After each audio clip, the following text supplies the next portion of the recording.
श्री वाहिगुरु साहिब जी। धन धन धन जन आया, जिस प्रसाद सब जगत तराया। जन आवन का यह सुआओ,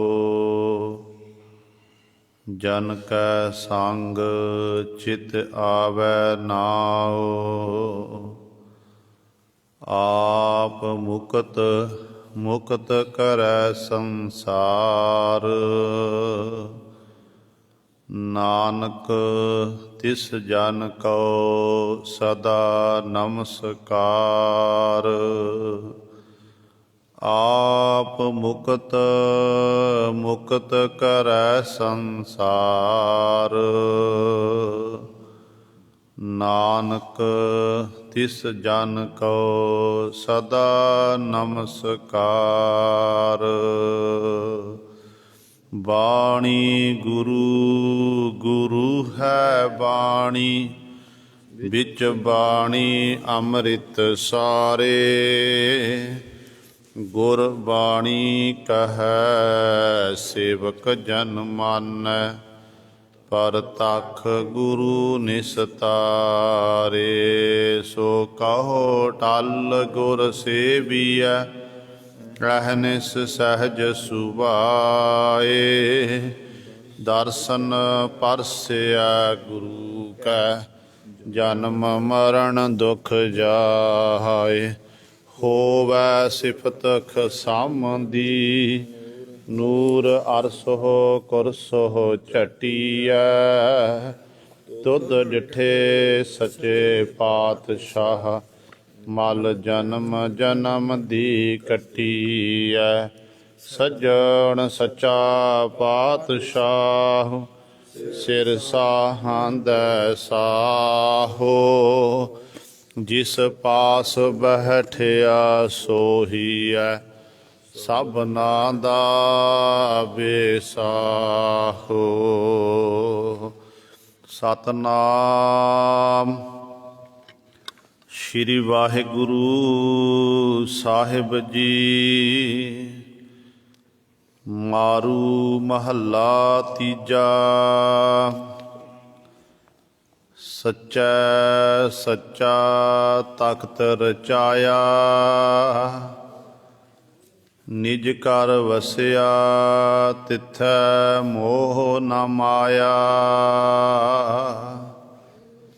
सच्चै सच्चा तख्त रचाया, निज घर वसिया तिथै मोह न माया। सदहि साच वसिया घट अंतर, गुरमुख करणी सारी है। सच्चा सौदा सच व्यापारा, ना तिथै भरम ना दूजा पसारा। सच्चा तन खटिया कदे टोट न आवै, बूझै को विचारी है। सच्चै लाए से जन लागे, अंतर शब्द मस्तक वड भागे। सच्चै शब्द सदा गुण गावै, शब्द रते विचारी है। सच्चो सच्चा सच सालाही, एको वेखा दूजा नाही। गुरमत ऊचो ऊची पौड़ी,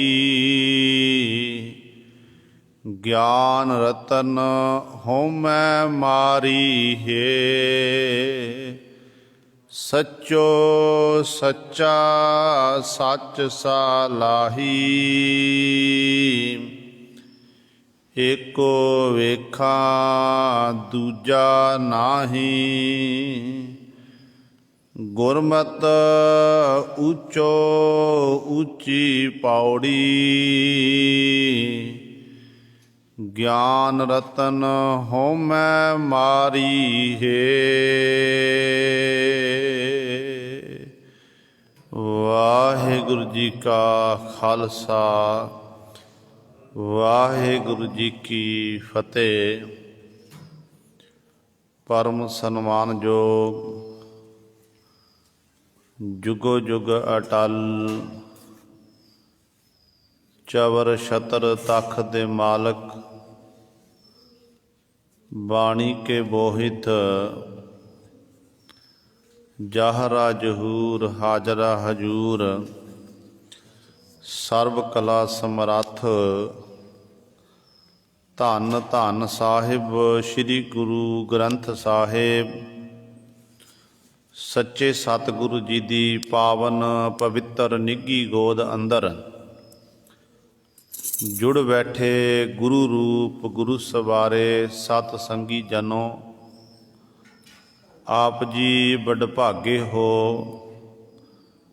ਜੋ ਦਸ਼ਮੇਸ਼ ਪਿਤਾ ਗੁਰੂ ਕਲਗੀਧਰ ਸਤਿਗੁਰੂ, ਅੰਮ੍ਰਿਤ ਕੇ ਦਾਤੇ ਸਰਵੰਸ ਦਾਨੀ, ਸਹਿਬੇ ਕਮਾਲ ਧੰਨ ਧੰਨ ਸਾਹਿਬ ਸ਼੍ਰੀ ਗੁਰੂ ਗੋਬਿੰਦ ਸਿੰਘ ਮਹਾਰਾਜ ਜੀ ਦੀ ਚਰਨ ਛੋਹ ਧਰਤੀ, ਮਹਾਨ ਪਵਿੱਤਰ ਅਸਥਾਨ ਗੁਰਦੁਆਰਾ ਮੰਜੀ ਸਾਹਿਬ ਆਲਮਗੀਰ ਵਿਖੇ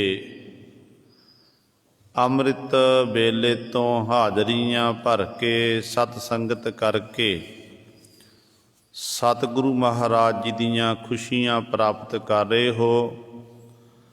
ਸਾਹਿਬਾਂ ਦੇ ਪਾਵਨ ਦਰਬਾਰ ਦੇ ਵਿੱਚ ਅੰਮ੍ਰਿਤ ਵੇਲੇ ਤੋਂ ਸਜੇ ਦੀਵਾਨਾਂ ਵਿੱਚ ਆਪ ਜੀ ਨੇ ਹੁਣੇ ਹੀ ਸਤਿਕਾਰਯੋਗ ਗੁਰੂ ਘਰ ਦੇ ਕੀਰਤਨੀਆਂ ਪਾਸੋਂ ਸ਼੍ਰੀ ਆਸਾ ਜੀ ਕੀ ਵਾਰ ਦੇ ਕੀਰਤਨ ਸ਼ਰਵਣ ਕੀਤੇ ਹਨ। ਸੋ ਆਓ ਗੁਰੂ ਸਵਾਰਿਓ, ਸਮਾਂ ਹੈ ਜੋ ਚੱਲ ਰਹੀ ਲੜੀਵਾਰ ਗੁਰਬਾਣੀ ਦੀ ਕਥਾ ਮਾਰੂ ਰਾਗ ਦੇ ਵਿੱਚੋਂ ਆਪ ਸੰਗਤਾਂ ਸ਼ਰਵਣ ਕਰਦੀਆਂ ਆ ਰਹੀਆਂ ਹਨ। ਜਿੱਥੇ ਆਪਾਂ ਨੇ ਲੜੀਵਾਰ ਗੁਰਬਾਣੀ ਦੀ ਕਥਾ ਵਿਚਾਰ ਸ਼ਰਵਣ ਕਰਨੀ ਹੈ, ਉੱਥੇ ਨਾਲ ਹੀ ਸਤਿਗੁਰੂ ਕਲਗੀਧਰ ਪਾਤਸ਼ਾਹ ਮਹਾਰਾਜ ਦੇ ਅਨਨ ਪਿਆਰੇ ਸਿੰਘ, ਜਿਨ੍ਹਾਂ ਨੇ ਧੰਨ ਗੁਰੂ ਨਾਨਕ ਦੇ ਮਹਾਰਾਜ ਦੇ ਬਚਨਾਂ ਨੂੰ ਸਤ ਕਰਕੇ ਦਿਖਲਾਇਆ। ਜੇ ਗੁਰੂ ਨਾਨਕ ਸਾਹਿਬ ਮਹਾਰਾਜ ਪਹਿਲੇ ਜਾਮੇ 'ਚ ਬਚਨ ਕਰਦੇ ਨੇ ਕਿ ਜੋ ਤੋ ਪ੍ਰੇਮ ਖੇਲਣ ਕਾ ਚਾਓ, ਸਿਰ ਤਰ ਤਲੀ ਗਲੀ ਮੇਰੀ ਆਓ, ਇਤ ਮਾਰਗ ਪੈਰ ਧਰੀਜੈ, ਸਿਰ ਦੀਜੈ ਕਾਣ ਨਾ ਕੀਜੈ। ਜਿਨ੍ਹਾਂ ਨੇ ਆਪਣਾ ਸੀਸ ਤਲੀ ਉੱਤੇ ਰੱਖਿਆ ਤੇ ਸੱਚਖੰਡ ਸ੍ਰੀ ਹਰਿਮੰਦਰ ਸਾਹਿਬ ਦੇ ਲਈ ਸ਼ਹਾਦਤ ਦਾ ਜਾਮ ਪੀਣਾ ਕੀਤਾ, ਉਹ ਨੇ ਸ਼ਹੀਦ ਬਾਬਾ ਦੀਪ ਸਿੰਘ ਜੀ। ਅੱਜ ਸ਼ਹੀਦ ਬਾਬਾ ਦੀਪ ਸਿੰਘ ਜੀ ਦਾ ਜਨਮ ਦਿਹਾੜਾ ਹੈ।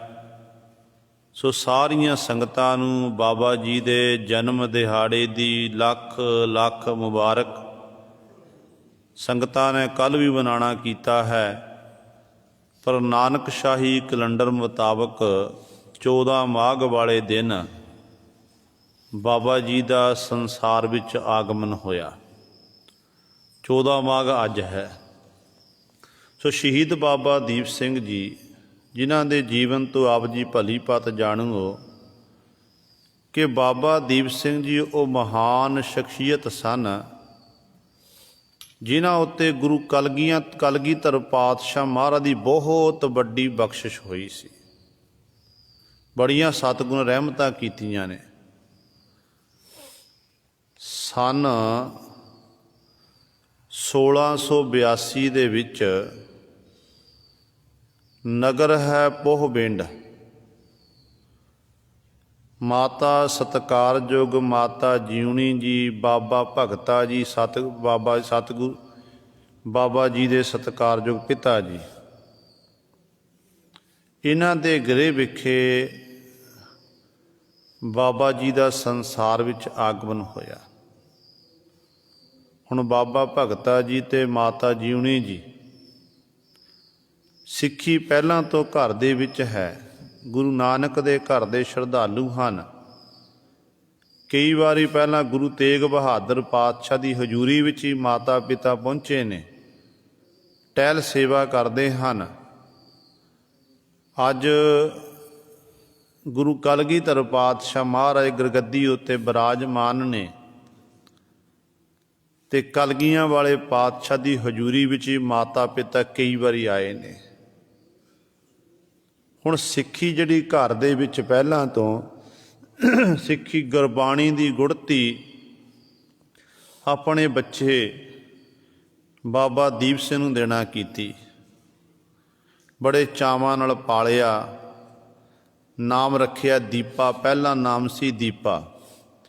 ਖੰਡੇ ਬਾਟੇ ਦਾ ਅੰਮ੍ਰਿਤ ਛਕ ਕੇ ਫਿਰ ਦੀਪੇ ਤੋਂ ਦੀਪ ਸਿੰਘ ਬਣੇ ਨੇ। ਤੇ ਆਪਣੇ ਨਗਰ ਦੇ ਵਿੱਚ ਹੀ ਜਦੋਂ ਬਾਬਾ ਜੀ ਵੱਡੇ ਹੁੰਦੇ ਨੇ ਤੇ ਨਗਰ ਦੇ ਵਿੱਚ ਹੀ ਗੁਰਮੁਖ ਪਿਆਰੇ ਗ੍ਰੰਥੀ ਸਿੰਘ ਸਨ।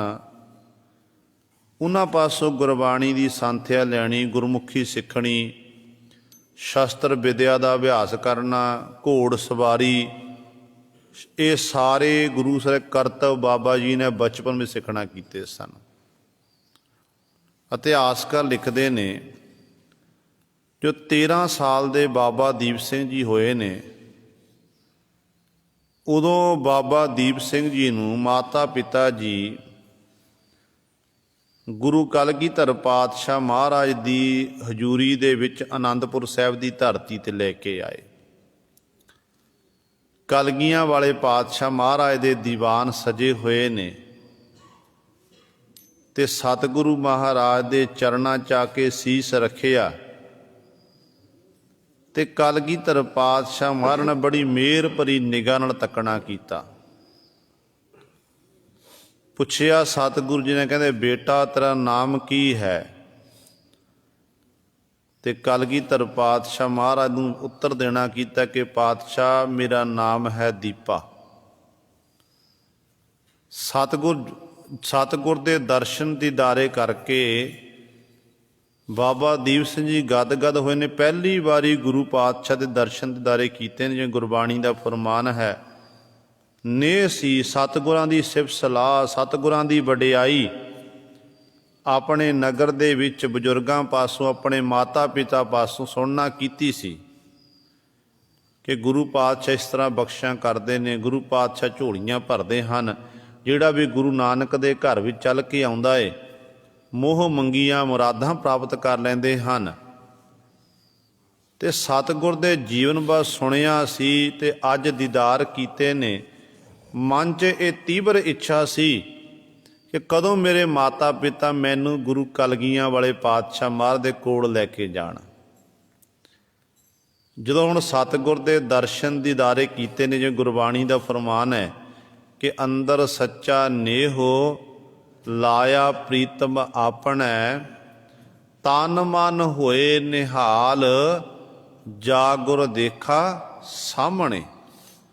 ਸਾਹਮਣੇ ਆਪਣੇ ਗੁਰੂ ਨੂੰ ਗੱਦੀ ਉੱਤੇ ਬੈਠਿਆਂ ਨੂੰ ਦੇਖਣਾ ਕੀਤਾ ਤੇ ਸੱਜਣ ਪਹਿਲੀ ਝਲਕ ਦੇ ਨਾਲ ਹੀ ਬਾਬਾ ਦੀਪ ਸਿੰਘ ਜੀ ਤਨ ਮਨ ਕਰਕੇ ਨਦਰੋਂ ਨਦਰ ਨਿਹਾਲ ਹੋ ਗਏ ਸਨ।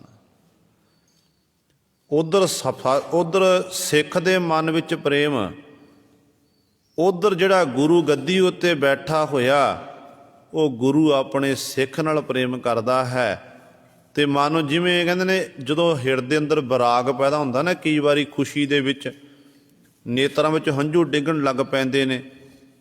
ਮਨੁੱਖ ਬੋਲਣ ਦੀ ਕੋਈ ਕੋਸ਼ਿਸ਼ ਕਰਦਾ ਹੈ, ਬੋਲਿਆ ਨਹੀਂ ਜਾਂਦਾ, ਬਰਾਗ ਨਾਲ ਜਿਹੜਾ ਕੰਠ ਹੈ ਉਹ ਭਰ ਜਾਂਦਾ ਹੈ, ਜਿਹਨੂੰ ਕਹਿੰਦੇ ਨੇ ਬਾਣੀ ਅਸਤ ਵਿਅਸਤ ਹੋ ਗਈ। ਇਹੋ ਜਿਹੀ ਅਵਸਥਾ ਬਣ ਗਈ। ਕੁਝ ਸਮੇਂ ਲਈ ਚੁੱਪ ਦਾ ਸਰਨਾਟਾ ਛਾਇਆ ਰਿਹਾ। ਫਿਰ ਸਾਹਿਬ ਨੇ ਬਚਨ ਕੀਤੇ। ਕਹਿਣ ਲੱਗੇ ਤੇਰਾ ਨਾਮ ਕੀ ਹੈ? ਕਹਿਣ ਲੱਗਿਆ ਦੀਪਾ।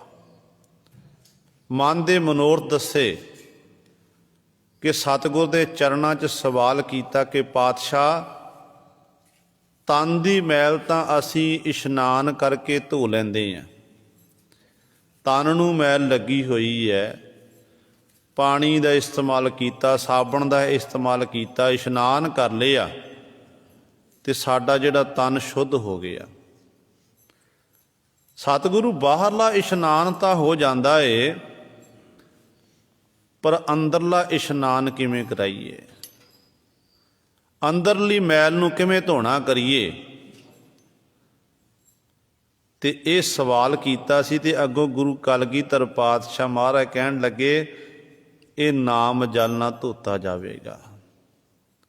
ਸਤਿਗੁਰੂ ਕਹਿਣ ਲੱਗੇ ਜਿਉਂ-ਜਿਉਂ ਆਪਾਂ ਸੇਵਾ ਕਰਦੇ ਜਾਵਾਂਗੇ ਤਿਉਂ-ਤਿਉਂ ਮਨ ਦੀ ਮੈਲ, ਅੰਤःਕਰਨ ਦੀ ਮੈਲ ਜਿਹੜੀ ਹੈ ਉਤਰਦੀ ਜਾਵੇਗੀ।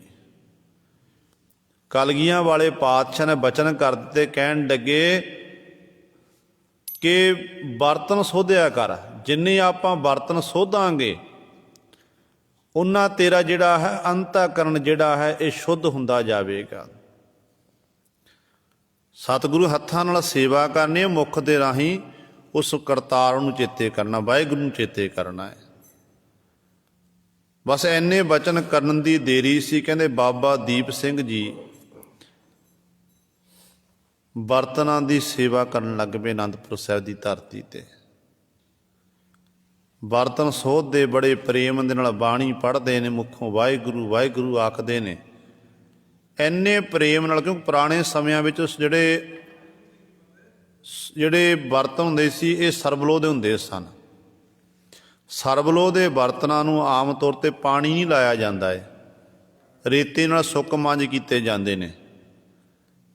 ਤੇ ਬਾਬਾ ਦੀਪ ਸਿੰਘ ਜੀ ਬਰਤਨ ਨੂੰ ਸੋਧਦੇ ਬੜੇ ਧਿਆਨ ਨਾਲ। ਦੇਖ ਤੇ ਕਾਲਖ ਤਾਂ ਨਹੀਂ ਰਹਿ ਗਈ ਹੈ।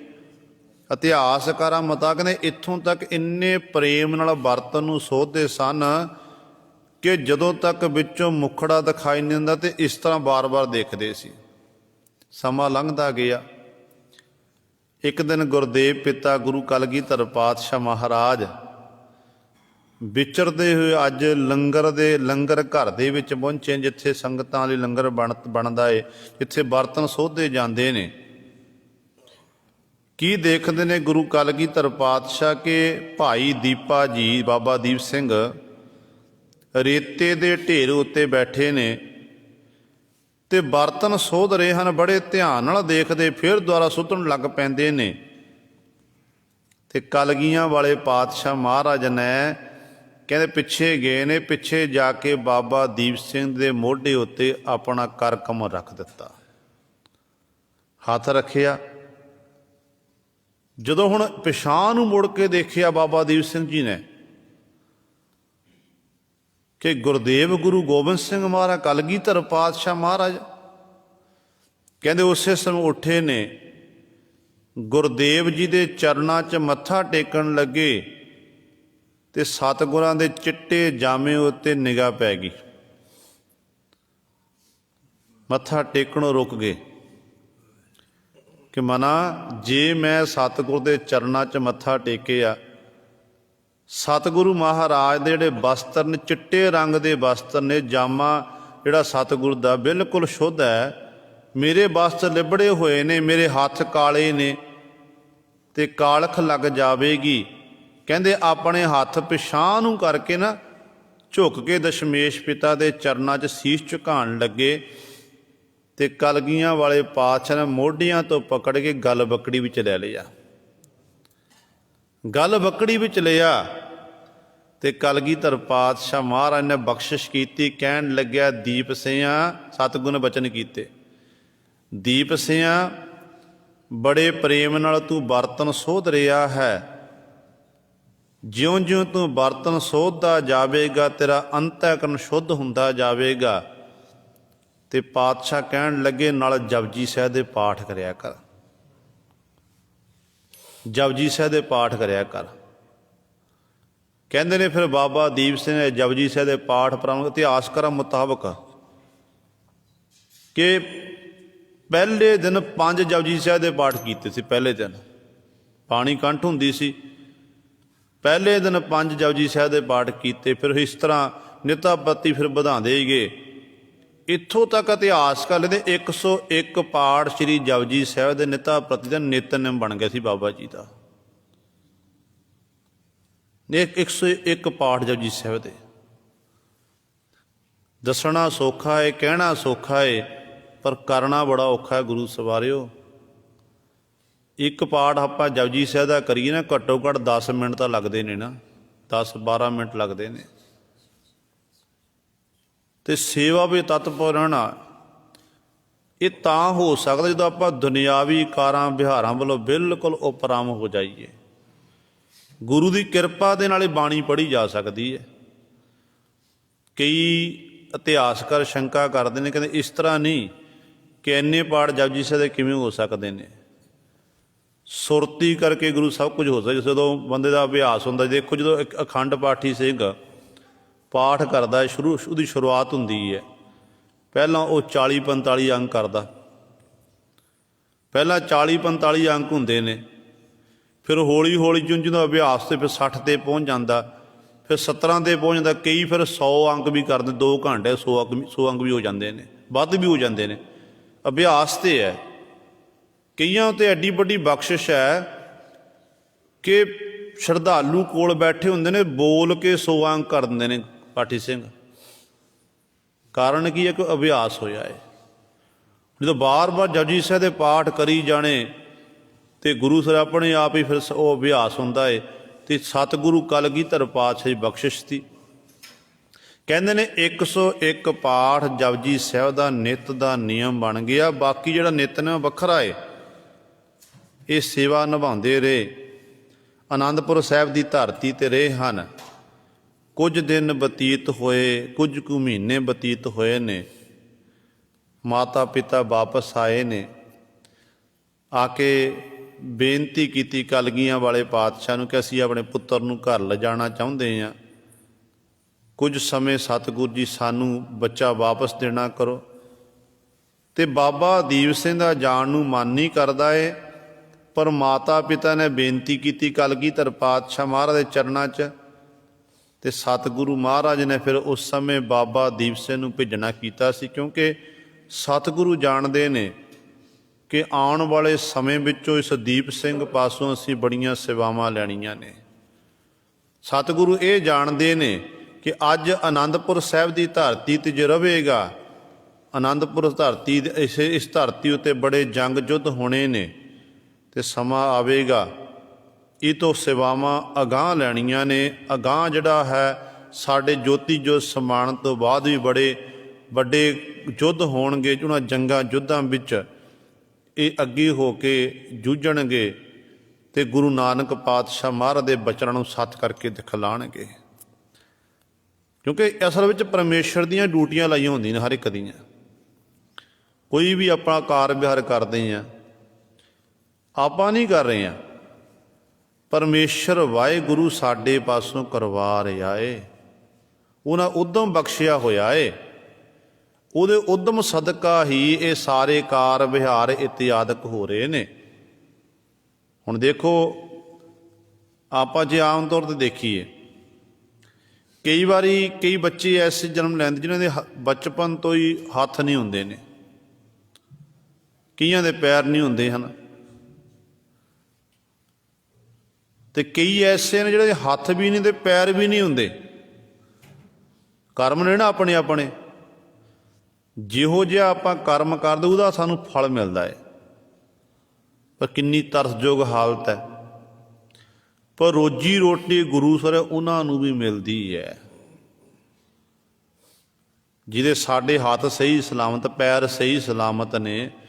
ਰੋਜੀ ਰੋਟੀ ਸਾਨੂੰ ਵੀ ਮਿਲ ਰਹੀ ਹੈ ਤੇ ਰੋਜੀ ਰੋਟੀ ਉਹਨਾਂ ਲੋਕਾਂ ਨੂੰ ਵੀ ਮਿਲਦੀ ਹੈ।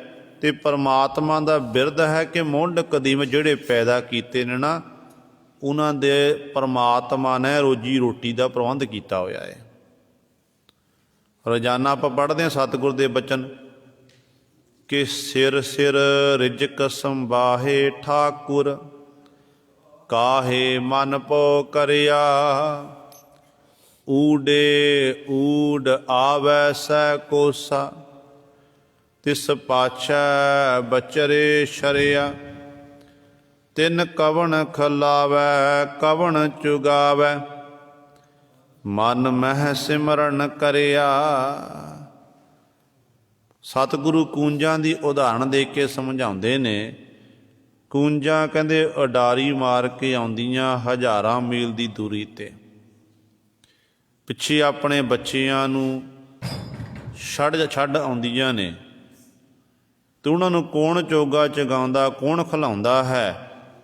ਅਤੇ ਸਤਿਗੁਰੂ ਕਹਿੰਦੇ ਉਹਨਾਂ ਨੇ ਮਨ ਵਿੱਚ ਸਿਮਰਨ ਕੀਤਾ, ਸਿਮਰਨ ਦੀ ਤਾਕਤ ਦੇ ਨਾਲ ਉਹਨਾਂ ਤੱਕ ਉਹ ਖੁਰਾਕ ਪਹੁੰਚ ਰਹੀ ਹੈ। ਭਾਵ ਪਰਮੇਸ਼ਰ ਵਾਹਿਗੁਰੂ ਹੀ ਸਾਰਿਆਂ ਦੀ ਪ੍ਰਤਿਪਾਲਨਾ ਕਰਦਾ ਹੈ।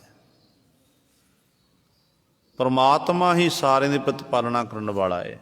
ਅਤੇ ਵਾਹਿਗੁਰੂ ਨੇ ਵੱਖਰੀਆਂ ਵੱਖਰੀਆਂ ਡਿਊਟੀਆਂ ਲਾਈਆਂ ਹੋਈਆਂ ਨੇ। ਅਤੇ ਜਿਹੜਾ ਕਾਰਜ ਸਤਿਗੁਰੂ ਜੀ ਨੇ ਬਾਬਾ ਦੀਪ ਸਿੰਘ ਜੀ ਪਾਸੋਂ ਲੈਣਾ ਸੀ, ਇਸ ਕਰਕੇ ਸਤਿਗੁਰੂ ਨੇ ਪਹਿਲਾਂ ਹੀ ਤਿਆਰ ਕਰਵਾਇਆ ਕਿ ਜਪਜੀ ਸਾਹਿਬ ਦੀ ਬਾਣੀ ਕੀ ਹੈ? ਬ੍ਰਹਮ ਗਿਆਨ ਦੀ ਦਾਤ ਦੇਣ ਵਾਲੀ। ਜਪਜੀ ਸਾਹਿਬ ਨੂੰ ਜਦੋਂ ਆਪਾਂ ਜਪਜੀ ਸਾਹਿਬ ਦੀ ਬਾਣੀ ਲਗਾ ਮਾਤਰਾ ਦਾ ਖਿਆਲ ਰੱਖ ਕੇ ਆਪਾਂ ਪੜ੍ਹਨਾ ਕਰੀਏ ਨਾ, ਸ਼ੁੱਧ ਸਪਸ਼ਟ ਬਾਣੀ ਪੜ੍ਹਨਾ ਕਰੀਏ, ਬੜੀ ਸ਼ਕਤੀ ਹੈ।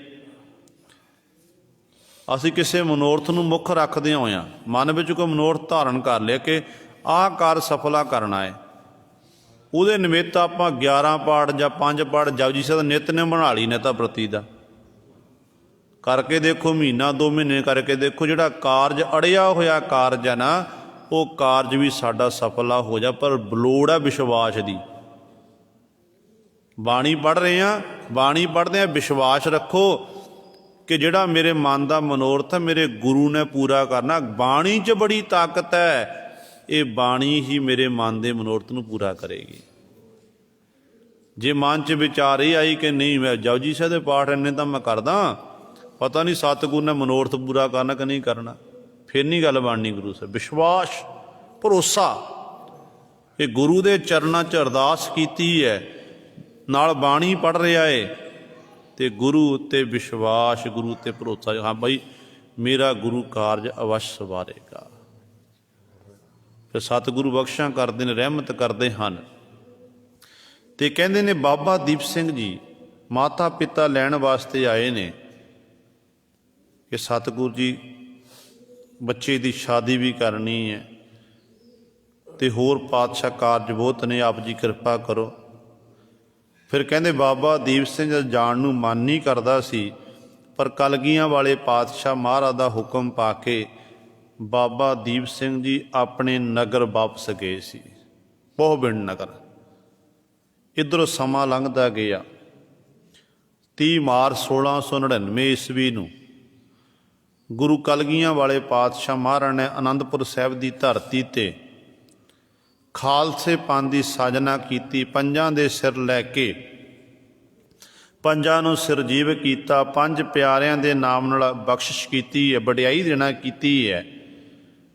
ਅਤੇ ਕਹਿੰਦੇ ਨੇ ਜਦੋਂ ਇਹ ਖਬਰ ਬਾਬਾ ਦੀਪ ਸਿੰਘ ਜੀ ਤੱਕ ਪਹੁੰਚੀ ਹੈ, ਅਤੇ ਬਾਬਾ ਦੀਪ ਸਿੰਘ ਜੀ ਵੀ ਗੁਰੂ ਕਲਗੀਆਂ ਵਾਲੇ ਪਾਤਸ਼ਾਹ ਦੀ ਹਜ਼ੂਰੀ ਵਿੱਚ ਪਹੁੰਚੇ ਸਨ। ਬੇਨਤੀ ਕੀਤੀ ਸੀ ਕਿ ਪਾਤਸ਼ਾਹ ਜੀ ਕਿਰਪਾ ਕਰੋ, ਰਹਿਮਤ ਕਰੋ, ਮੈਨੂੰ ਵੀ ਦੀਪੇ ਤੋਂ ਦੀਪ ਸਿੰਘ ਬਣਾਉਣਾ ਕਰੋ, ਮੇਰੇ ਨਾਮ ਦੇ ਨਾਲ ਵੀ ਸਿੰਘ ਲਾਣਾ ਕਰੋ। ਅਤੇ ਕਲਗੀਆਂ ਵਾਲੇ ਪਾਤਸ਼ਾਹ ਦੀ ਬਖਸ਼ਿਸ਼ ਦੇ ਨਾਲ ਫਿਰ ਬਾਬਾ ਦੀਪ ਸਿੰਘ ਨੇ ਅੰਮ੍ਰਿਤ ਛਕਿਆ। ਅੰਮ੍ਰਿਤ ਛਕਣ ਉਪਰੰਤ ਫਿਰ ਦੀਪੇ ਤੋਂ ਦੀਪ ਸਿੰਘ ਬਣੇ ਸਨ। ਅਤੇ ਇਸ ਤਰ੍ਹਾਂ ਫਿਰ ਕੁਝ ਸਮਾਂ ਅਨੰਦਪੁਰ ਸਾਹਿਬ ਧਰਤੀ 'ਤੇ ਬਿਰਾਜਮਾਨ ਰਹੇ, ਸੇਵਾਵਾਂ ਕਰਦੇ ਰਹੇ। ਫਿਰ ਕਲਗੀਆਂ ਵਾਲੇ ਪਾਤਸ਼ਾਹ ਦਾ ਫਿਰ ਹੁਕਮ ਪਾ ਕੇ ਵਾਪਸ ਨਗਰ 'ਚ ਆਏ ਨੇ। ਜਦੋਂ ਆਪਣੇ ਨਗਰ ਵਿੱਚ ਪੋਹਬਿੰਡ ਨਗਰ ਵਿੱਚ ਰਹੇ, ਉੱਥੇ ਵੀ ਵਿਹਲੇ ਨਹੀਂ ਰਹਿੰਦੇ ਹਨ। ਉੱਥੇ ਜਾ ਕੇ ਗੁਰੂ ਘਰ ਨਾਲ ਪ੍ਰੀਤੀ, ਉੱਥੋਂ ਬੱਚਿਆਂ ਨੂੰ ਇਕੱਤਰ ਕਰ ਲੈਣਾ, ਬੱਚਿਆਂ ਨੂੰ ਗੁਰਬਾਣੀ ਦੀ ਸੰਥਿਆ ਕਰਾਉਣੀ, ਗੁਰ ਇਤਿਹਾਸ ਤੋਂ ਜਾਣੂ ਕਰਵਾਉਣਾ। ਆਪ ਗੁਰੂ ਸਾਹਿਬ ਪੜ੍ਹਦੇ ਸਨ, ਇਤਿਹਾਸ ਪੜ੍ਹਦੇ ਸੀ, ਆਪ ਭਾਸ਼ਾ ਦਾ ਗਿਆਨ ਸੀ, ਲਿਖਦੇ ਸਨ, ਗ੍ਰੰਥ ਲਿਖਦੇ ਸਨ। ਇਸ ਤਰ੍ਹਾਂ ਬੜੇ ਸਾਰਾ ਜਿਹੜਾ ਸਮਾਂ ਸੀ ਵੱਧ ਤੋਂ ਵੱਧ ਸਿਮਰਨ ਅਭਿਆਸ ਵਿੱਚ ਗੁਜ਼ਾਰਨ ਕਰਦੇ ਸੀ। ਜਦੋਂ ਸਮਾਂ ਆਇਆ, ਗੁਰੂ ਗੋਬਿੰਦ ਸਿੰਘ ਮਹਾਰਾਜ ਨੇ ਸੰਨ 1704 ਦੇ ਵਿੱਚ ਅਨੰਦਪੁਰ ਸਾਹਿਬ ਨੂੰ ਛੱਡਣਾ ਕੀਤਾ ਤੇ ਸਤਿਗੁਰੂ ਜੀ ਫਿਰ ਗੁਰੂ ਗੋਬਿੰਦ ਸਿੰਘ ਮਾਰਗ ਹੁੰਦੇ ਹੋਏ ਸਤਿਗੁਰੂ ਜੀ ਆਪਣਾ ਸਭ ਕੁਝ ਕੁਰਬਾਨ ਕਰਕੇ ਮੁਕਤਸਰ ਦੀ ਧਰਤੀ ਤੋਂ ਸਤਿਗੁਰੂ ਦਮਦਮਾ ਸਾਹਿਬ ਦੀ ਧਰਤੀ ਤੇ ਪਹੁੰਚੇ ਨੇ। ਕਹਿੰਦੇ ਨੇ ਦਮਦਮਾ ਸਾਹਿਬ ਦੀ ਧਰਤੀ ਤੇ ਬਾਬਾ ਦੀਪ ਸਿੰਘ ਜੀ ਗੁਰੂ ਕਲਗੀਆਂ ਵਾਲੇ ਪਾਤਸ਼ਾਹ ਮਹਾਰਾਜ ਦੀ ਹਜ਼ੂਰੀ ਵਿੱਚ ਜਾ ਕੇ ਹਾਜ਼ਰ ਹੋਏ ਸੀ। ਕਲਗੀਧਰ ਪਾਤਸ਼ਾਹ ਮਹਾਰਾਜ ਦਾ ਸਾਰਾ ਪ੍ਰਸੰਗ ਸੁਣਿਆ ਕਿ ਕਿਵੇਂ ਸਾਹਿਬਜ਼ਾਦੇ ਸ਼ਹੀਦ ਹੋ ਗਏ ਨੇ ਤੇ ਆਨੰਦਾਂ ਦੀ ਪੂਰੀ ਆਨੰਦਪੁਰ ਸਾਹਿਬ ਨੂੰ ਛੱਡਣਾ ਪਿਆ। ਸਾਰੀ ਗਾਥਾ ਸੁਣੀ ਹੈ ਤੇ ਮਨ 'ਚ ਵਿਰਾਗ ਆਇਆ ਕਿ ਕਲਗੀਧਰ ਪਾਤਸ਼ਾਹ ਦਾ ਐਡੀ ਵੱਡੀ ਵਿਪਤਾ ਦਾ ਸਮਾਂ ਆਇਆ, ਪਰ ਮੈਂ ਸਤਿਗੁਰੂ ਦੀ ਟਹਿਲ ਸਾਹਿਬ ਵਿੱਚ ਹਾਜ਼ਰ ਨਹੀਂ ਹੋ ਸਕਿਆ। ਕਲਗੀਧਰ ਪਾਤਸ਼ਾਹ ਮਹਾਰਾਜ ਨੇ ਜਦੋਂ ਵਿਰਾਗਮਈ ਅਵਸਥਾ ਦੇਖੀ ਹੈ ਤੇ ਕਲਗੀਧਰ ਪਾਤਸ਼ਾਹ ਮਹਾਰਾਜ ਨੇ ਫਿਰ ਆਖਿਆ, ਕਹਿਣ ਲੱਗੇ, ਦੀਪ ਸਿਆਂ, ਜਿਹੜੀ ਸੇਵਾ ਅਸੀਂ ਤੇਰੇ ਪਾਸੋਂ ਲੈਣੀ ਆ ਨਾ, ਉਹ ਸੇਵਾ ਤੇਰੀ ਉੱਥੇ ਨਹੀਂ ਲਿਖੀ, ਜੰਗਾਂ ਯੁੱਧਾਂ ਵਿੱਚ ਨਹੀਂ ਲਿਖੀ। ਉੱਥੇ ਸਮਾਂ ਨਹੀਂ ਸੀ ਹਾਲੇ ਜੰਗ ਯੁੱਧ ਕਰਨੇ, ਅੱਗੇ ਤੇਰੀ ਜ਼ਿੰਦਗੀ 'ਚ ਹੋਰ ਜੰਗ ਯੁੱਧ ਕਰਨ ਦਾ ਸਮਾਂ ਆਵੇਗਾ। ਪਰ ਪੰਥ ਲਈ ਜਿਹੜਾ ਹੈ, ਖਾਲਸੇ ਪੰਥ ਜਿਹੜਾ ਕਾਰਜ ਕਰਨਾ ਹੈ, ਤੇਤੋ ਤੇ ਸ਼ਹੀਦ ਭਾਈ ਮਨੀ ਸਿੰਘ ਪਾਸੋਂ, ਉਹ ਕਾਰਜ ਕੀ ਹੈ? ਗੁਰਬਾਣੀ ਦੀਆਂ ਪੋਥੀਆਂ ਲਿਖਣੀਆਂ, ਗੁਰੂ ਗ੍ਰੰਥ ਸਾਹਿਬ ਮਹਾਰਾਜ ਦਾ ਉਤਾਰਾ ਕਰਨਾ, ਇਹ ਸਾਰੇ ਕਾਰਜ। ਕਹਿੰਦੇ ਨੇ ਫਿਰ ਇੱਥੇ ਇਤਿਹਾਸਕਾਰ ਲਿਖਦੇ ਨੇ, ਇੱਥੇ ਬਾਬਾ ਦੀਪ ਸਿੰਘ ਜੀ ਜਦੋਂ ਸਿੰਘਾਂ ਨੇ ਗੁਰੂ ਕਲਗੀਧਰ ਪਾਤਸ਼ਾਹ ਦੇ ਚਰਨਾਂ 'ਚ ਬੇਨਤੀ ਕੀਤੀ, ਪਿਆਰੇ ਦਇਆ ਸਿੰਘ ਹੋਰ ਸਿੰਘਾਂ ਨੇ, ਕਿ ਪਾਤਸ਼ਾਹ ਜੀ ਆਨੰਦਪੁਰ ਸਾਹਿਬ ਦੀ ਧਰਤੀ ਤੇ ਆਪ ਜੀ ਨੇ ਇਹ ਬਚਨ ਕੀਤੇ ਸੀ। ਜਦੋਂ ਇੱਕ ਸਿੰਘ ਗੁਰਬਾਣੀ ਪੜ੍ਹ ਰਿਹਾ ਸੀ, ਪੰਕਤੀ ਸੀ ਗੁਰਬਾਣੀ ਦੀ ਕਿ ਕਰਤੇ ਕੀ ਮਿਤ ਕਰਤਾ ਜਾਣੈ, ਕੈ ਜਾਣੈ ਗੁਰ ਸੂਰਾ, ਦਲਾਵਾਂ ਸੀ। ਪਰ ਸਿੱਖ ਪੜ੍ਹ ਰਿਹਾ ਸੀ ਕਰਤੇ ਕੀ ਮਿਤ ਕਰਤਾ ਜਾਣੈ, ਕੇ ਜਾਣੈ ਗੁਰ ਸੂਰਾ, ਇੱਕ ਲਾਂ ਪੜ੍ਹ ਰਿਹਾ ਸੀ ਤੇ ਦਲਾਂ ਤੇ ਲਾਮ ਦਾ ਫਰਕ ਪੈ ਗਿਆ, ਅਰਥਾਂ ਦਾ ਅਨਰਥ ਹੋ ਗਿਆ। ਸਤਿਗੁਰੂ ਆਪ ਜੀ ਨੇ ਬਚਨ ਕੀਤੇ ਸੀ, ਸਿੰਘਾ ਬਾਣੀ ਧਿਆਨ ਨਾਲ ਪੜ੍ਹ, ਸ਼ੁੱਧ ਪੜ੍ਹਨਾ ਕਰ। ਤੇ ਸਿੰਘ ਨੇ ਤੁਹਾਡੇ ਬਚਨ ਉਹ ਫਿਰ ਇਸ ਪੜ੍ਹਦਾ ਪ੍ਰੇਮ ਨਾਲ ਸੀ, ਪਰ ਲਾਵਾਂ ਦਲਾਵਾਂ ਦਾ ਖਿਆਲ ਨਹੀਂ ਰੱਖਦਾ ਸੀ। ਉਹਨਾਂ ਫੇਰ ਇਹੀ ਪੰਕਤੀ ਦੁਆਰਾ ਪੜ੍ਹਤੀ, ਕਰਤੇ ਕੀ ਮਿਤ ਕਰਤਾ ਜਾਣੈ, ਕੈ ਨੂੰ ਕੇ ਪੜ੍ਹ ਦਿੱਤਾ।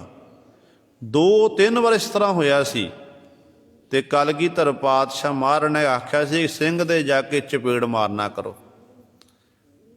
ਕਹਿੰਦੇ ਨੇ ਜਦੋਂ ਸਤਿਗੁਰੂ ਜੀ ਦੇ ਹੁਕਮ ਬਾ ਸਿੰਘ ਦੇ ਚਪੇੜ ਮਾਰੀ ਗਈ, ਸਿੰਘ ਬਰਾਗ ਦੇ ਵਿੱਚ, ਤੇ ਕਲਗੀਧਰ ਪਾਤਸ਼ਾਹ ਮਹਾਰਾਜ ਦੇ ਚਰਨਾਂ 'ਚ ਬੇਨਤੀ ਕਰਨ ਲੱਗਿਆ ਕਿ ਦਸ਼ਮੇਸ਼ ਪਿਤਾ ਮਹਾਰਾਜ ਜੀ, ਆਪ ਜੀ ਦਾ ਇਹ ਬਚਨ ਕਰਦੇ ਹੁੰਦੇ ਸੀ ਕਿ ਗੁਰਬਾਣੀ ਪੜ੍ਹਨ ਦੇ ਨਾਲ ਜਮਾਂ ਦੀ ਮਾਰ ਨਹੀਂ ਪੈਂਦੀ, ਜਮਾਂ ਦੀਆਂ ਚਪੇੜਾਂ ਨਹੀਂ ਪੈਂਦੀਆਂ।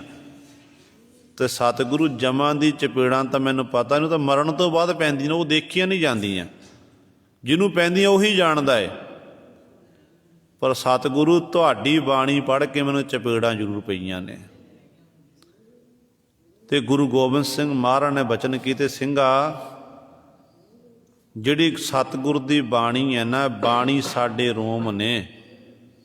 ਜਦੋਂ ਸਿੱਖ ਬਾਣੀ ਪੜ੍ਹਦਿਆਂ ਹੋਇਆਂ ਲਾਵਾਂ ਦਲਾਵਾਂ ਸਿਹਾਰੀ ਬਿਹਾਰੀ ਦਾ ਫਰਕ ਪਾ ਦਿੰਦਾ, ਛੱਡ ਦਿੰਦਾ ਏ, ਕਹਿੰਦੇ ਇੱਕ ਤਰ੍ਹਾਂ ਸਾਡੇ ਰੋਮ ਪੁੱਟੇ ਜਾਂਦੇ ਨੇ। ਗੁਰੂ ਗੋਬਿੰਦ ਸਿੰਘ ਮਹਾਰਾਜ ਆਖਣ ਲੱਗੇ, ਕਹਿਣ ਲੱਗੇ, ਸ਼ੁੱਧ ਤੇ ਸਪਸ਼ਟ ਬਾਣੀ ਪੜ੍ਹਨੀ ਚਾਹੀਦੀ ਹੈ, ਲਾਵਾਂ ਦਲਾਵਾਂ ਦਾ ਖਿਆਲ ਰੱਖ ਕੇ, ਸਿਹਾਰੀ ਬਿਹਾਰੀ ਦਾ, ਔਂਕੜ ਦਰੈਂਕੜ ਦਾ ਖਿਆਲ ਰੱਖ ਕੇ। ਤੇ ਕਲਗੀਧਰ ਪਾਤਸ਼ਾਹ ਦੇ ਚਰਨਾਂ ਕਹਿੰਦੇ ਉਦੋਂ ਬੇਨਤੀ ਕੀਤੀ ਸੀ ਕਿ ਪਾਤਸ਼ਾਹ ਜੀ ਫਿਰ ਸਾਨੂੰ ਗੁਰਬਾਣੀ ਦੀ ਸੰਥਿਆ ਕਰਾਵੋ। ਤੇ ਪਿਆਰੇ ਦਇਆ ਸਿੰਘ ਕਹਿਣ ਲੱਗੇ, ਪਾਤਸ਼ਾਹ ਉਦੋਂ ਆਪ ਜੀ ਨੇ ਬਚਨ ਕੀਤੇ ਸੀ, ਦਮਦਮਾ ਸਾਹਿਬ ਧਰਤੀ ਤੇ ਬਚਨ ਕਰ ਰਹੇ ਨੇ, ਤੇ ਸਤਿਗੁਰੂ ਤੁਸੀਂ ਬਚਨ ਕੀਤੇ ਸੀ ਕਿ ਹਾਲੇ ਜੰਗਾਂ ਯੁੱਧਾਂ ਦਾ ਸਮਾਂ ਹੈ, ਜੰਗਾਂ ਯੁੱਧਾਂ ਤੋਂ ਵਿਹਲੇ ਹੋ ਜਾਵਾਂਗੇ, ਫਿਰ ਤੁਹਾਨੂੰ ਗੁਰਬਾਣੀ ਦੀ ਸੰਥਿਆ ਕਰਾਈ ਜਾਵੇਗੀ। ਪਰ ਪਾਤਸ਼ਾਹ ਜੀ ਅੱਜ ਜੰਗ ਯੁੱਧ ਸਮਾਪਤ ਹੋ ਚੁੱਕੇ ਨੇ। ਆਪ ਜੀ ਨੇ ਆਪਣਾ ਕਮਰ ਕੱਸਾ ਖੋਲ੍ਹਿਆ, ਦਮ ਲੈਣਾ ਕੀਤਾ ਏ। ਸਤਿਗੁਰੂ ਕਿਰਪਾ ਕਰੋ, ਸਾਨੂੰ ਹੁਣ ਸ਼ੁੱਧ ਤੇ ਸਪਸ਼ਟ ਬਾਣੀ ਪੜ੍ਹਨ ਦਾ ਬਲ ਬਖਸ਼ੋ, ਸਾਨੂੰ ਸੰਥਿਆ ਕਰਾਉਣਾ ਕਰੋ। ਕਹਿੰਦੇ ਨੇ ਉਦੋਂ ਸਤਿਗੁਰੂ ਮਹਾਰਾਜ ਨੇ ਆਖਿਆ ਸੀ ਕਿ ਧੀਰਮਲ ਪਾਸੋਂ ਗੁਰੂ ਗ੍ਰੰਥ ਸਾਹਿਬ ਮਹਾਰਾਜ ਸਰੂਪ ਲੈ ਕੇ ਆਉਣਾ ਕਰੋ। ਜੋ ਸਿੰਘ ਧੀਰਮਲ ਦੇ ਕੋਲ ਕਰਤਾਰਪੁਰ ਸਾਹਿਬ ਧਰਤੀ ਤੇ ਗਏ ਸਨ, ਤੇ ਧੀਰਮਲ ਨੇ ਇਨਕਾਰ ਕਰ ਦਿੱਤਾ ਸੀ ਕਿ ਮੇਰੇ ਕੋਲ ਵੱਡਿਆਂ ਦੀ ਨਿਸ਼ਾਨੀ ਹੈ, ਜਿਹਦੇ ਰਾਹੀਂ ਮੇਰੀ ਰੋਜੀ ਰੋਟੀ ਚੱਲ ਰਹੀ ਹੈ। ਜੇ ਗੁਰੂ ਗੋਬਿੰਦ ਸਿੰਘ ਮਹਾਰਾਜ ਬਾਕੀ ਸਮਰੱਥ ਨੇ, ਤੇ ਸਤਿਗੁਰੂ ਕਲਗੀਧਰ ਪਾਤਸ਼ਾਹ ਆਪਣੇ ਕੰਠੋਂ ਕਿਉਂ ਨਹੀਂ ਬਾਣੀ ਉਚਾਰਨ ਕਰ ਲੈਂਦੇ। ਇਤਿਹਾਸਕਾਰਾਂ ਮੁਤਾਬਕ ਕਹਿੰਦੇ ਨੇ ਫਿਰ ਇਸ ਗੁਰੂ ਗ੍ਰੰਥ ਸਾਹਿਬ ਸਤਿਗੁਰੂ ਕਲਗੀਧਰ ਪਾਤਸ਼ਾਹ ਨੇ ਸ਼ਹੀਦ ਭਾਈ ਮਨੀ ਸਿੰਘ ਨੂੰ ਲਿਖਾਰੀ ਲਾ ਕੇ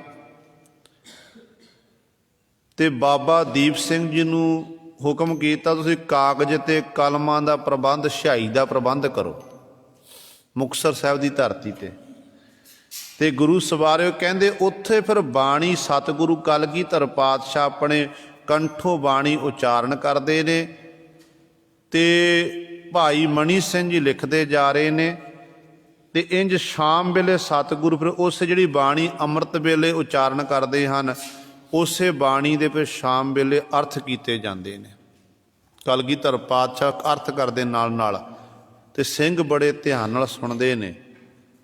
ਤੇ ਗੁਰੂ ਸਵਾਰਿਓ ਇਸ ਤਰ੍ਹਾਂ 9 ਮਹੀਨੇ 9 ਦਿਨਾਂ ਦੇ ਵਿੱਚ ਗੁਰੂ ਗ੍ਰੰਥ ਸਾਹਿਬ ਮਹਾਰਾਜ ਦੀ ਪਾਵਨ ਬੀੜ ਤਿਆਰ ਹੋਈ ਸੀ। ਜਿਹੜਾ ਪਹਿਲਾ ਗੁਰੂ ਗ੍ਰੰਥ ਸਾਹਿਬ ਸਰੂਪ ਹੈ, ਜਿਹੜਾ ਧੀਰਮਲ ਦੇ ਕੋਲ ਹੈ, ਉਹਦੇ 'ਚ 30 ਰਾਗ ਨੇ।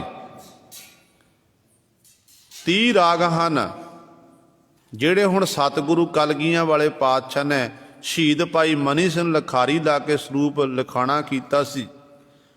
ਇਸ ਸਰੂਪ ਵਿੱਚ ਸਤਿਗੁਰੂ ਨੇ ਗੁਰੂ ਤੇਗ ਬਹਾਦਰ ਪਾਤਸ਼ਾਹ ਦੀ ਪਾਵਨ ਬਾਣੀ ਦਰਜ ਕਰਵਾਈ, ਤੇ 30 ਰਾਗਾਂ ਤੋਂ 31ਵਾਂ ਰਾਗ ਇੱਕ ਪਾਣਾ ਕੀਤਾ, ਜਿਹਦਾ ਨਾਮ ਰੱਖਿਆ ਜੈ ਜੈਵੰਤੀ ਰਾਗ,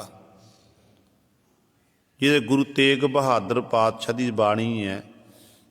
ਤੇ ਇਸ ਤਰ੍ਹਾਂ 31 ਰਾਗਾਂ ਵਿੱਚ ਸਤਿਗੁਰੂ ਜੀ ਨੇ ਜਦੋਂ 9 ਮਹੀਨੇ 9 ਦਿਨਾਂ ਵਿੱਚ ਪਾਵਨ ਸਰੂਪ ਤਿਆਰ ਹੋ ਗਏ ਆ। ਇਤਿਹਾਸਕਾਰ ਇਸ ਤੱਕ ਲਿਖਦੇ ਨੇ ਕਿ ਕਹਿੰਦੇ ਇੱਥੇ ਦਮਦਮਾ ਸਾਹਿਬ ਦੀ ਧਰਤੀ ਤੇ ਗੁਰੂ ਕਲਗੀਆਂ ਵਾਲੇ ਪਾਤਸ਼ਾਹ ਨੇ ਅਖੰਡ ਪਾਠ ਸਾਹਿਬ ਕਰਾਇਆ ਸੀ। ਕੀ ਇਤਿਹਾਸਕਾਰ ਦਾ ਮੰਨਣਾ ਹੈ। ਕਹਿੰਦੇ ਫਿਰ ਸਤਿਗੁਰੂ ਚੌਂਕੜਾ ਮਾਰ ਕੇ 48 ਘੰਟੇ ਦਸ਼ਮੇਸ਼ ਪਿਤਾ ਮਹਾਰਾਜ ਨੇ ਅਖੰਡ ਪਾਠ ਸਾਹਿਬ ਸ਼ਰਵਣ ਕੀਤਾ ਸੀ। ਚੌਂਕੜਾ ਮਾਰ ਕੇ ਪਾਤਸ਼ਾਹ ਬੈਠੇ ਰਹੇ। ਜਦੋਂ ਹੁਣ ਸਤਿਗੁਰੂ ਜੀ ਨੇ ਗੁਰਬਾਣੀ ਦੀ ਅਰਥ ਕੀਤੇ, ਉਹ ਸਿੰਘ ਫਿਰ ਵਿਦੇਹ ਮੁਕਤ ਹੋਏ ਸਨ। 48 ਸਿੰਘ ਸੀ, 50 ਸੀ ਗਿਣਤੀ, ਤੇ 2 ਬਾਬਾ ਦੀਪ ਸਿੰਘ ਤੇ ਬਾਬਾ ਸ਼ਹੀਦ ਭਾਈ ਮਨੀ ਸਿੰਘ ਜੀ।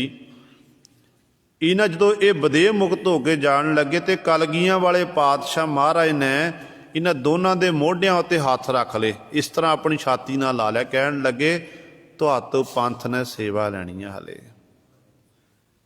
ਬੜੀਆਂ ਸੇਵਾਵਾਂ ਕਰਨੀਆਂ ਨੇ ਹਲੇ। ਫਿਰ ਇਹ ਕਲਗੀਆਂ ਵਾਲੇ ਪਾਤਸ਼ਾਹ ਦੀ ਹਜ਼ੂਰੀ ਵਿੱਚ ਰਹੇ ਨੇ। ਤੇ ਗੁਰੂ ਸਵਾਰਿਓ ਇੱਥੋਂ ਫਿਰ ਸਤਿਗੁਰੂ ਦਸ਼ਮੇਸ਼ ਪਿਤਾ ਮਹਾਰਾਜ ਦਮਦਮਾ ਸਾਹਿਬ ਤੋਂ ਪਾਤਸ਼ਾਹ ਚਾਲੇ ਪਾਏ ਨੇ,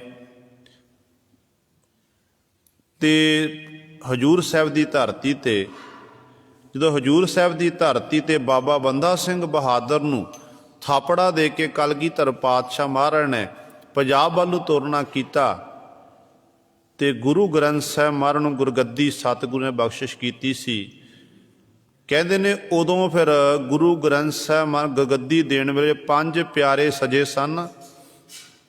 5 ਪਿਆਰਿਆਂ ਦੇ ਵਿੱਚ ਬਾਬਾ ਦੀਪ ਸਿੰਘ ਜੀ ਵੀ ਨਾਲ ਲੱਗੇ ਸੀ। ਉੱਥੋਂ ਫਿਰ ਅਰਦਾਸਾ ਸੋਧਿਆ ਗਿਆ। ਉੱਥੋਂ ਫਿਰ ਗੁਰੂ ਕਲਗੀਧਰ ਪਾਤਸ਼ਾਹ ਨੇ ਬਚਨ ਕੀਤੇ ਕਿ ਤੁਸੀਂ ਹੁਣ ਸਾਬੋ ਕੀ ਤਲਵੰਡੀ ਜਾਣਾ ਕਰੋ। ਸਾਬੋ ਕੀ ਤਲਵੰਡੀ ਜਾ ਕੇ ਉੱਥੇ ਗੁਰੂ ਨਾਨਕ ਦੇ ਘਰ ਦਾ ਪ੍ਰਚਾਰ ਕਰੋ। ਗੁਰਬਾਣੀ ਦੇ ਗ੍ਰੰਥ ਗੁਰੂ ਗ੍ਰੰਥ ਸਾਹਿਬ ਮਹਾਰਾਜ ਉਤਾਰੇ ਕਰਕੇ ਵੱਖਰੇ ਵੱਖਰੇ ਸਥਾਨਾਂ 'ਤੇ ਪਹੁੰਚਾਣਾ ਕਰੋ। ਗੁਰਬਾਣੀ ਦੇ ਗੁੜਕੇ 'ਤੇ ਪੋਥੀਆਂ ਲਿਖਣਾ ਕਰੋ। ਅਤੇ ਗੁਰੂ ਸਵਾਰੇ ਇੰਝ ਬਾਬਾ ਦੀਪ ਸਿੰਘ ਜੀ ਫਿਰ ਵਾਪਸ ਸਾਬੋ ਕੀ ਤਲਵੰਡੀ ਵਿਖੇ ਆਏ ਸਨ। ਕਲਗੀਧਰ ਪਾਤਸ਼ਾਹ ਜੋਤੀ ਜੋਤ ਸਮਾ ਗਏ। ਇੱਧਰੋਂ ਬਾਬਾ ਬੰਦਾ ਸਿੰਘ ਬਹਾਦਰ ਜੀ ਸਰਹੰਦ ਵੱਲ ਨੂੰ ਵੱਧ ਰਹੇ ਨੇ। ਬਾਬਾ ਦੀਪ ਸਿੰਘ ਜੀ ਇਤਿਹਾਸਕਾਰ ਲਿਖਦੇ ਨੇ ਜਿਹੜੇ ਜੰਗ ਯੁੱਧ ਹੋਏ ਨੇ ਨਾ, ਇਹਨਾਂ ਜੰਗਾਂ ਯੁੱਧਾਂ ਦੇ ਵਿੱਚ ਬਾਬਾ ਦੀਪ ਸਿੰਘ ਜੀ ਨੇ ਬਾਬਾ ਬੰਦਾ ਸਿੰਘ ਬਹਾਦਰ ਦੀ ਮਦਦ ਕੀਤੀ। ਜਦੋਂ ਚੱਪੜ ਚਿੜੀ ਦੇ ਵਿੱਚ ਯੁੱਧ ਹੋਇਆ, ਸੂਬਾ ਸਰਹੰਦ ਨੂੰ ਮਾਰਨਾ ਕੀਤਾ ਸੀ, ਤੇ ਗੁਰੂ ਸਵਾਰਿਓ ਉਦੋਂ ਇਤਿਹਾਸਕਾਰ ਲਿਖਦੇ ਨੇ ਇਸ ਯੁੱਧ ਦੇ ਵਿੱਚ ਬਾਬਾ ਦੀਪ ਸਿੰਘ ਇੱਕ ਦੰਦ ਟੁੱਟ ਗਿਆ ਸੀ ਜੂਝਦਿਆਂ ਹੋਇਆਂ। ਇੱਕ ਦੰਦ ਬਾਬਾ ਜੀ ਦਾ ਟੁੱਟ ਗਿਆ ਸੀ ਤੇ ਬਿਰਧ ਅਵਸਥਾ ਵਿੱਚ ਬੈਰੀਆਂ ਦੇ ਆਹੂ ਲਾਂਘਦੇ ਜਾ ਰਹੇ ਨੇ। ਫਿਰ ਜਦੋਂ ਸਰਹੰਦ ਫਤਿਹ ਕਰ ਲਈ, ਸਰਹੰਦ ਉੱਤੇ ਕੇਸਰੀ ਨਿਸ਼ਾਨ ਝੁਲਾ ਦਿੱਤਾ, ਉਸ ਤੋਂ ਬਾਅਦ ਬਾਬਾ ਬੰਦਾ ਸਿੰਘ ਬਹਾਦਰ ਅਨੰਦਪੁਰ ਸਾਹਿਬ ਦੀ ਧਰਤੀ 'ਤੇ ਆ ਕੇ ਪਹੁੰਚੇ ਨੇ। 3 ਮਹੀਨਿਆਂ ਦਾ ਸਮਾਂ ਬਾਬਾ ਬੰਦਾ ਸਿੰਘ ਬਹਾਦਰ ਜੀ ਨੇ ਅਨੰਦਪੁਰ ਸਾਹਿਬ ਦੀ ਧਰਤੀ 'ਤੇ ਬਤੀਤ ਕੀਤਾ ਤੇ ਨਾਲ ਬਾਬਾ ਦੀਪ ਸਿੰਘ ਜੀ ਸਨ।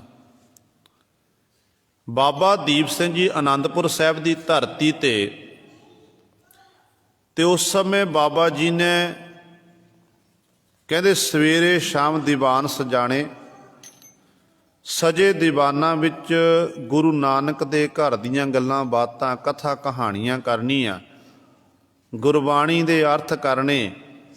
ਤੇ ਬਾਬਾ ਬੰਦਾ ਸਿੰਘ ਬਹਾਦਰ ਜਦੋਂ ਬਾਬਾ ਦੀਪ ਸਿੰਘ ਜੀ ਪਾਸੋਂ ਕਥਾ ਸੁਣਦੇ ਸਨ, ਇੰਨੇ ਪ੍ਰਭਾਵਿਤ ਹੋ ਗਏ ਸਨ, ਇੰਨੇ ਖੁਸ਼ ਹੋਏ ਸੀ ਕਿ ਬਾਬਾ ਜੀ ਦਾ ਬਹੁਤ ਜ਼ਿਆਦਾ ਸਤਿਕਾਰ ਕਰਨ ਲੱਗ ਪਏ ਸੀ। ਫਿਰ ਸਮਾਂ ਆਇਆ, 3 ਮਹੀਨੇ ਅਨੰਦਪੁਰ ਸਾਹਿਬ ਬਤੀਤ ਕੀਤੇ। ਉਹ ਸਮਾਂ ਵੀ ਆਇਆ ਜਦੋਂ ਫਿਰ ਬਦਈ ਖਾਲਸਾ ਤੇ ਤਤ ਖਾਲਸੇ ਝਗੜਾ ਹੋਇਆ ਏ, ਤੇ ਬਦਈ ਖਾਲਸੇ ਵਾਲੇ ਕਹਿਣ ਲੱਗੇ, ਮਤਭੇਦ ਹੋਇਆ ਮਨ ਆਪਸ ਵਿੱਚ ਕਿ ਬੰਦਾ ਸਿੰਘ ਬਹਾਦਰ ਨੂੰ ਗੁਰੂ ਮੰਨਣ ਲੱਗ ਪਏ। ਤੇ ਇਸ ਤਰ੍ਹਾਂ ਝਗੜਾ ਹੋਇਆ ਸੀ ਤੇ ਬਾਬਾ ਦੀਪ ਸਿੰਘ ਨੇ ਦੇਖਿਆ ਤੇ ਉਦੋਂ ਸਮਝਾਉਣ ਦੀ ਕੋਸ਼ਿਸ਼ ਕੀਤੀ ਸੀ। ਤੇ ਬਾਬਾ ਦੀਪ ਸਿੰਘ ਜੀ ਫਿਰ ਉੱਥੋਂ ਵਾਪਸ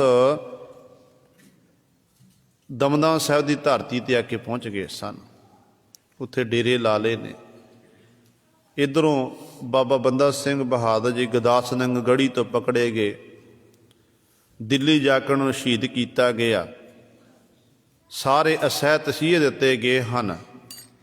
ਇੱਧਰੋਂ ਗੁਰੂ ਸਵਾਰਿਓ ਬਾਬਾ ਦੀਪ ਸਿੰਘ ਜੀ ਦਮਦਮਾ ਸਾਹਿਬ ਦੀ ਧਰਤੀ 'ਤੇ ਬਿਰਾਜਮਾਨ ਹਨ, ਜਿੱਥੇ ਜਦੋਂ ਆਪਾਂ ਸਥਾਨ 'ਤੇ ਜਾਂਦੇ ਉੱਥੇ ਪਾਣੀ ਦੀ ਘਾਟ ਨੂੰ ਮੁੱਖ ਰੱਖਦਿਆਂ ਹੋਇਆਂ ਇੱਕ ਖੂਹ ਲਵਾਉਣਾ ਕੀਤਾ।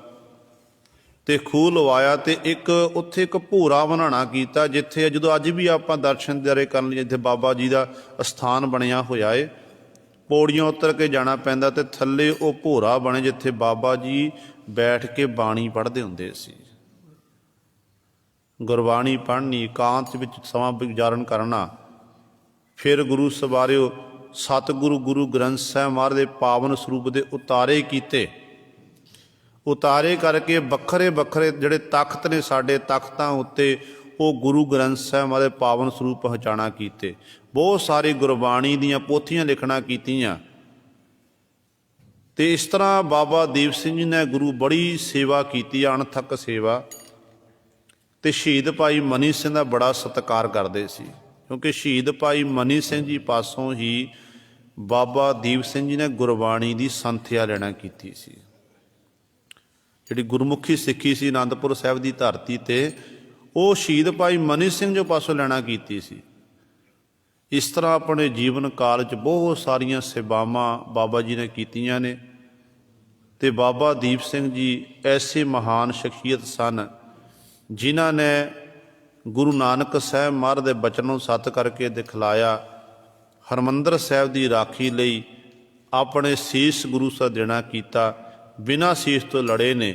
ਜਦੋਂ ਅੱਜ ਵੀ ਆਪਾਂ ਹਰਿਮੰਦਰ ਸਾਹਿਬ ਜਾਂਦੇ ਹਾਂ, ਰਸਤੇ ਜਿੱਥੇ ਬਾਬਾ ਜੀ ਨੇ ਆਪਣਾ ਸੀਸ ਰੱਖਿਆ ਸੀ, ਉੱਥੇ ਆਪਣੇ ਸਰੀਰ ਨੂੰ ਤਿਆਗਿਆ ਸੀ, ਉਸ ਥਾਂ 'ਤੇ ਅੱਜ ਵੀ ਬਾਬਾ ਦੀਪ ਸਿੰਘ ਦੀ ਯਾਦ ਵਿੱਚ ਅਸਥਾਨ ਬਣਿਆ ਪ੍ਰਕਰਮਾਂ ਦੇ ਵਿੱਚ।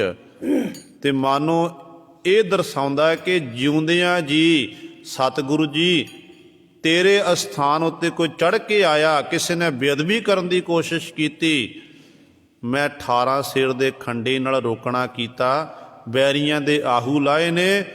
ਜੇ ਜਿਉਂਦਿਆਂ ਜੀ ਸਤਿਗੁਰੂ ਮੈਂ ਪਹਿਰਾ ਦਿੱਤਾ ਏ ਤੇ ਜੋਤੀ ਜੋ ਸਮਾਨ ਸ਼ਹੀਦ ਹੋਣ ਤੋਂ ਬਾਅਦ ਪਾਤਸ਼ਾਹ ਮੈਂ ਤੇਰੇ ਦਰ 'ਤੇ ਬੈਠਾ ਹੋਇਆ ਹਾਂ। ਅੱਜ ਵੀ ਕੋਈ ਤੇਰੇ ਦਰ 'ਤੇ ਚੜ੍ਹ ਕੇ ਆਵੇਗਾ ਤੇ ਵਿਚਕਾਰ ਮੈਂ ਖਲੋਤਾ ਹਾਂ, ਪਹਿਲਾਂ ਮੇਰੇ ਨਾਲ ਮੁਕਾਬਲਾ ਹੋਵੇਗਾ, ਫਿਰ ਅੱਗੇ ਜਾਵੇਗਾ। ਕਿਉਂ ਘਟਨਾ ਆਪਾਂ ਯਾਦ ਕਰੀਏ 84 1984 ਜਦੋਂ ਘੱਲੂਘਾਰਾ ਹੋਇਆ, ਸਾਕਾ ਨੀਲਾ ਤਾਰਾ, ਕਹਿੰਦੇ ਜਦੋਂ ਹਿੰਦ ਦੀਆਂ ਫੌਜਾਂ ਨੇ ਟੈਂਕ ਵਾੜਨਾ ਕੀਤੇ ਸੀ, ਕਹਿੰਦੇ ਨੇ ਇੱਕ ਟੈਂਕ ਜਦੋਂ ਬਾਬਾ ਦੀਪ ਸਿੰਘ ਦੇ ਸਥਾਨ ਕੋਲ ਪਹੁੰਚਿਆ ਸੀ ਨਾ, ਉੱਥੇ ਉਹ ਧਰਤੀ ਵਿੱਚ ਧੱਸ ਗਿਆ ਸੀ, ਉੱਥੇ ਅੱਗੇ ਨਹੀਂ ਵੱਧ ਸਕਿਆ ਸੀ। ਮਾਨੋ ਜਿਵੇਂ ਬਾਬਾ ਦੀਪ ਸਿੰਘ ਦੱਸ ਦਿੱਤਾ ਕਿ ਮੈਂ ਹਾਲੇ ਵੀ ਇਸ ਅਸਥਾਨ 'ਤੇ ਬੈਠ ਕੇ ਆਪਣੇ ਗੁਰਧਾਮ ਦੀ ਰਾਖੀ ਕਰ ਰਿਹਾ ਹਾਂ, ਇਹ ਮੇਰੇ ਗੁਰੂ ਰਾਮਦਾਸ ਪਾਤਸ਼ਾਹ ਦਾ ਸਥਾਨ ਹੈ। ਸੋ ਸਮਾਂ ਇਜਾਜ਼ਤ ਨਹੀਂ ਦੇ ਰਿਹਾ ਹੈ। ਸੋ ਸਾਰੀਆਂ ਸੰਗਤਾਂ ਨੂੰ ਬਾਬਾ ਦੀਪ ਸਿੰਘ ਜੀ ਦੇ ਜਨਮ ਦਿਹਾੜੇ ਦੀ ਲੱਖ ਲੱਖ ਵਧਾਈ।